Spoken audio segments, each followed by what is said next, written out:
O que esperar do melhor time do Campeonato Brasileiro, que é o Flamengo, contra um time que acabou de subir para a Série A do Campeonato Brasileiro?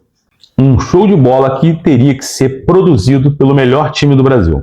Mas não foi isso que aconteceu, pelo menos no primeiro tempo. Flamengo burocrático, errando muito espaço, e o Remo super acuado, cheio, mas com muito medo de tomar uma goleada do Flamengo, respeitando o melhor elenco do futebol brasileiro. O Flamengo errava tudo que tentava, mas aos 20 minutos conseguiu fazer um gol com o Léo Ortiz num cruzamento de escanteio do Arrascaeta.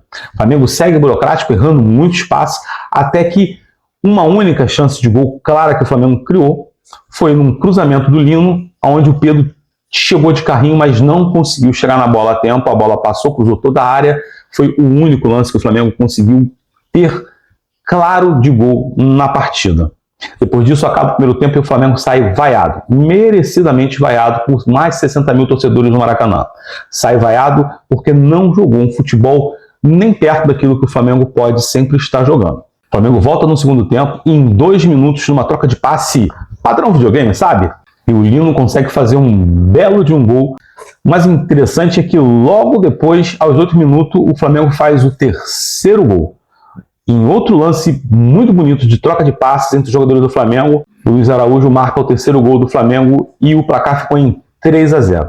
Bom, parecia que o Flamengo faria 4, 5, 6, porque o Flamengo parecia ter acertado essa questão de erros simples de passe de bola na frente do gol. Porém, mesmo acertando e mesmo mantendo os seus 70, 65 a 70% de posse de bola e acertando o espaço, o Flamengo não conseguiu abrir mais o placar e o Remo não mudou a estratégia desde o primeiro minuto de jogo. Jogou recuado, sem arriscar, sem tentar absolutamente nada. Jogou para não ser goleado. 3-0 foi pouco, mesmo o Flamengo tendo jogado um primeiro tempo pífio, apático. O segundo tempo foi melhor, mas não teve um placar tão elástico, mesmo jogando contra um time muito fraco, que jogou com muito medo da equipe do Flamengo. E a nossa classificação, pelo menos os 5 primeiros lugares, ficou assim.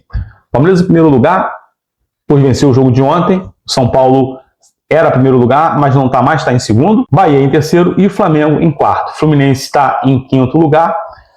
E o Flamengo não poderia se manter nessa posição. Se deixar os times lá de cima subirem mais um pouquinho, está 3 pontos atrás. Tudo bem que está com um jogo a menos, mas o Flamengo, pelo elenco que tem, é time para jogar em primeiro lugar em qualquer campeonato dentro do cenário nacional. O Flamengo tem o melhor elenco do Campeonato Brasileiro, o melhor elenco de todos os times do Brasil. A gente sabe que o Palmeiras também tem um elenco bom, mas o Flamengo está muito superior a isso.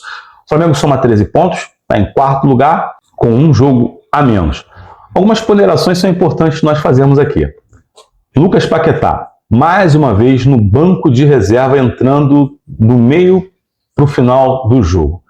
Um jogador que custou muito dinheiro, bateu recorde em valor de contratação no cenário nacional entre todos os jogadores já contratados no futebol brasileiro. Lucas Paquetá não apresenta um bom futebol, entra e não consegue render e nem apresentar nada de novo. Toques laterais, toques para trás, não apresentou bom futebol enquanto Felipe Luiz era técnico e com esse novo técnico também parece que não tem agradado tanto. Lucas Paquetá era para ser titular da equipe do Flamengo. Provavelmente foi contratado para isso.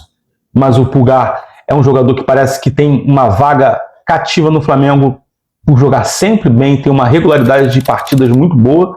Um jogador que é fundamental para a marcação de centro e meio de campo do Flamengo.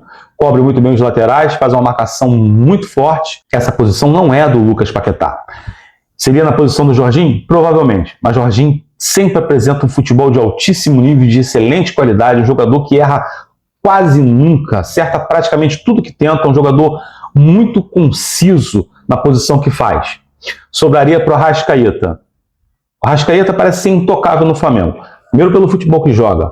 E segundo, porque realmente é um jogador que tem muita importância e muita história no Flamengo. Lucas Paquetá permanecerá no banco. Um jogador que foi muito caro, um jogador de cenário mundial, mas que não apresenta bom futebol. Parabéns ao Flamengo, parabéns pela vitória, mesmo tendo jogado contra um time que supostamente é um time fraco, que agora está na última posição, é a lanterninha do campeonato. E se você chegou até aqui, não esquece de me seguir, não esquece de dar o gostei, compartilhe o vídeo. Até o próximo.